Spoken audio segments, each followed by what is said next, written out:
Olá! Hoje é o 10º dia da nossa série Sem Medo de Gerar e a palavra que eu venho trazer para você no dia de hoje é a história da viúva de Sarepta. Se encontra no livro de 1 Reis, capítulo 17, a partir do versículo 8.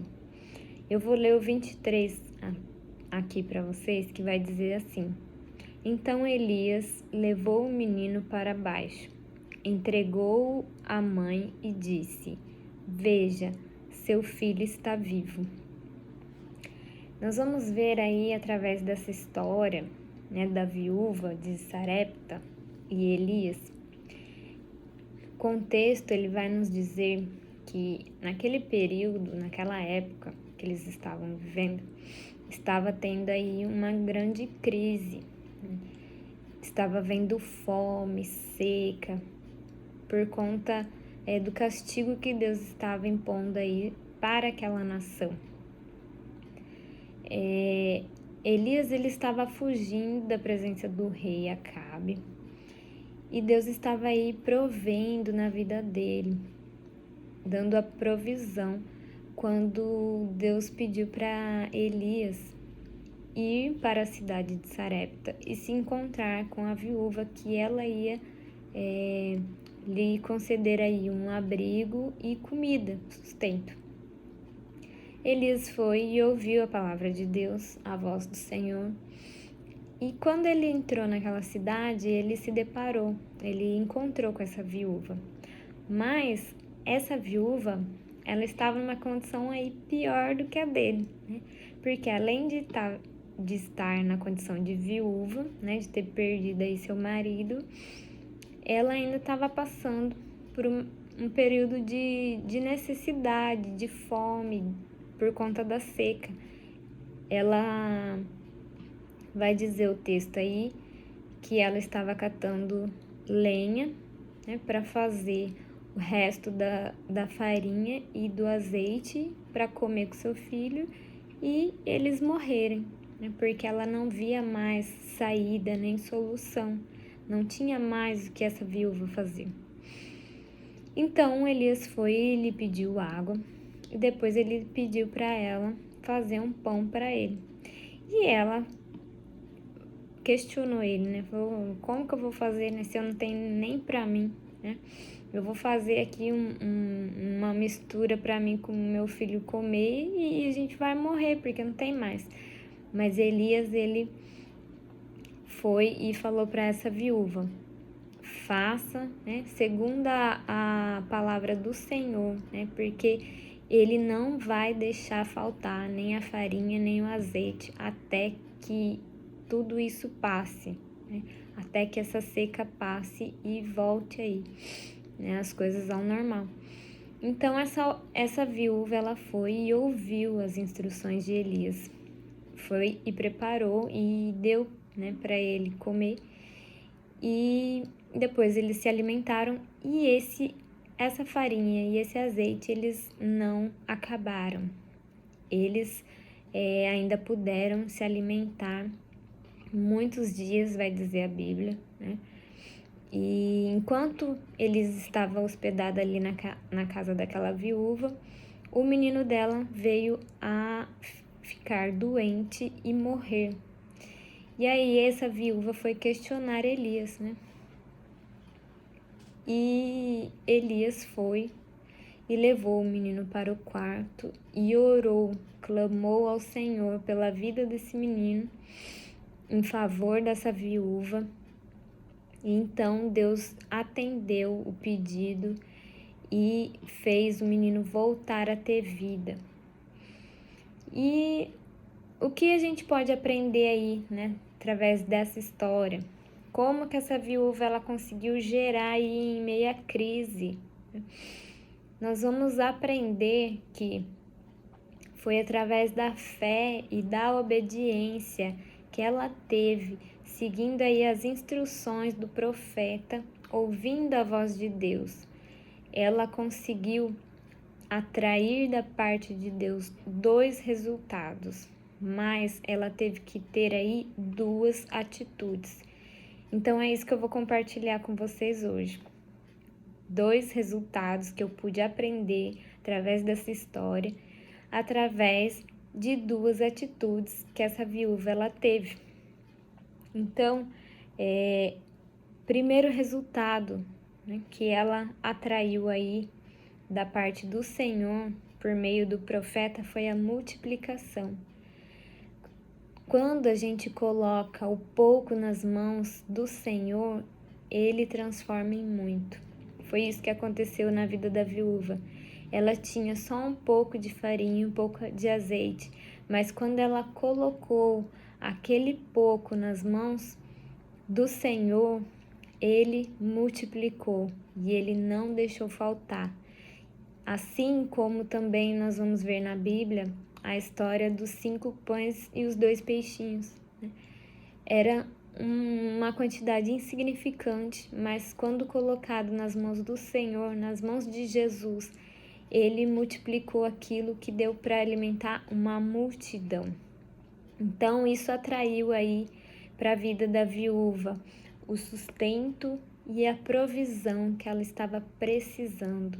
Então, o que eu aprendo através dessa palavra? Muitas vezes a gente passa por períodos, né, principalmente nessa época de crise, de pandemia. Às vezes a gente se encontra em uma situação de que a gente fala, nossa, eu tenho só um pouco, né? Só que esse pouco, aos meus olhos, ele não vai dar para nada, né? Vai dar para eu usar hoje, vai dar para eu, né, pagar minhas contas hoje, vai dar para eu comer hoje, mas amanhã eu não sei. Só que quando a gente coloca esse pouco que a gente tem e a gente acrescenta fé e a gente acrescenta aí esperança e a gente coloca nas mãos do Senhor, Ele multiplica isso na nossa vida e Ele nos dá o sustento e Ele nos dá a provisão e não falta nada. Nada daquilo que é necessário para nós vivermos. Deus, Ele provê. Segundo resultado que a viúva atraiu para sua vida, para sua casa, né, para o seu lar, foi a vida e a saúde. Porque aos olhos daquela viúva, ela só via morte, ela só via destruição. Poxa vida, meu marido morreu, a minha casa, né, minha vida financeira tá um caos, não tenho alimento, não tenho dinheiro, não tenho, né, tá tudo destruído, né, e ainda me chega um homem, né, querendo o pouco que eu tenho que não dá nem para mim. Então, quer dizer, mas ela não olhou com esse olhar, não, ela foi com os olhos da fé e ouviu ao Senhor e colocou ali e diante, né, do Senhor, ela apresentou e automaticamente, quando ela fez isso, ela recebeu para si a vida que estava naquele profeta, a vida que vinha de Deus. Então, quando a gente tira aí os nossos olhos daquilo que está morto, mas a gente passa a olhar para Jesus que tem vida, aquela vida a gente atrai para nós, a gente recebe a vida do Senhor. A vida de Deus, a medida dele é recalcada, é sacudida, é transbordante e Deus ele age por completo. Então, ele age aí na nossa vida emocional, espiritual, na nossa saúde física, né? Na nossa saúde financeira, né? Deus, ele é um Deus abundante, ele é um Deus de prosperidade. Então, onde ele chega, tudo aquilo que está morto ganha vida. E é isso que ele vem para trazer para você no dia de hoje. O que aos teus olhos está morto?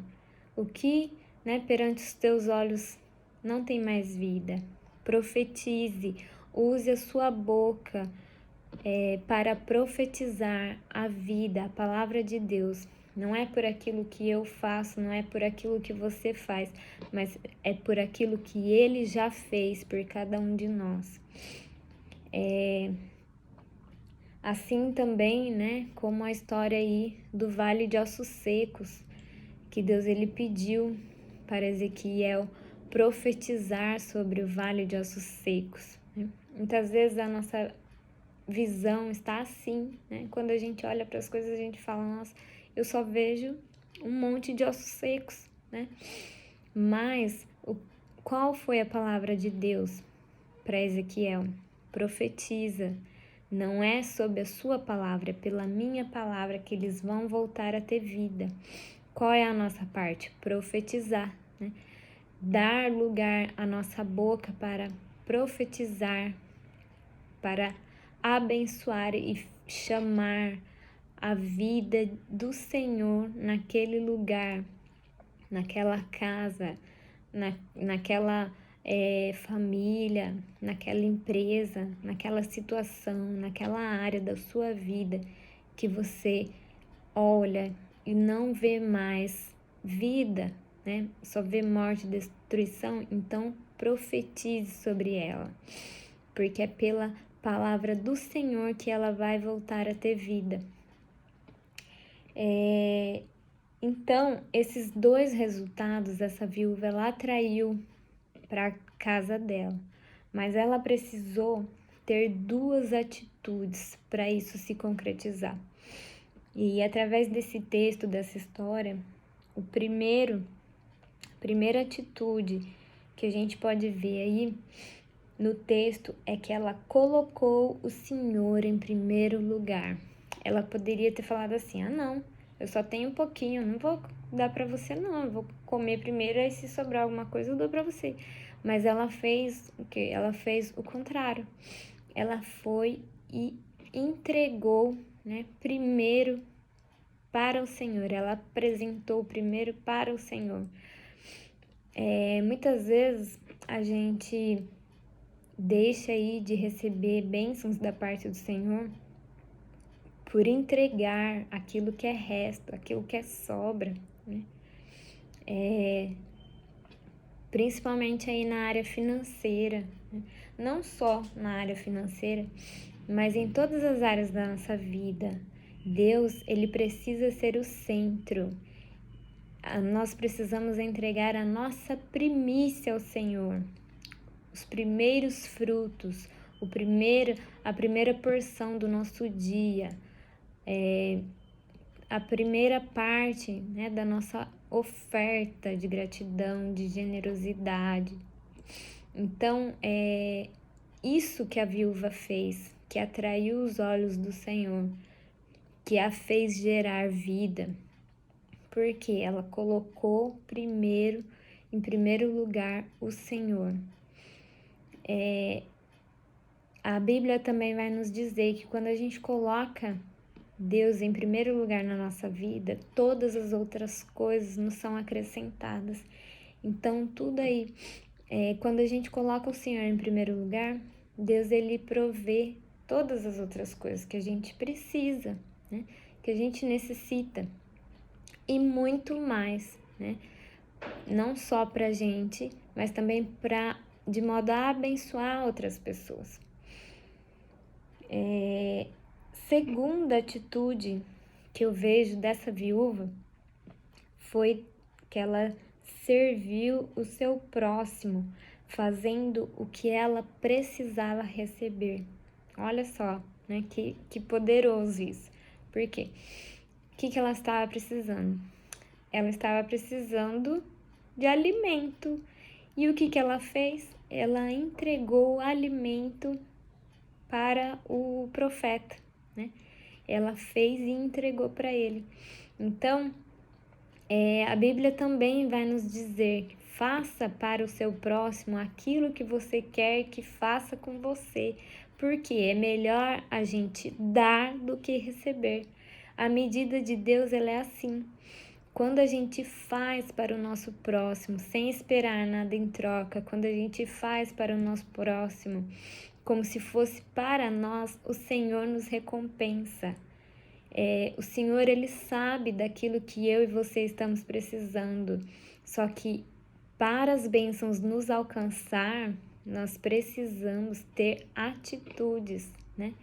E uma das atitudes que fez essa bênção né, ser recebida pela parte da viúva foi dela ter plantado primeiro aquilo que ela queria colher.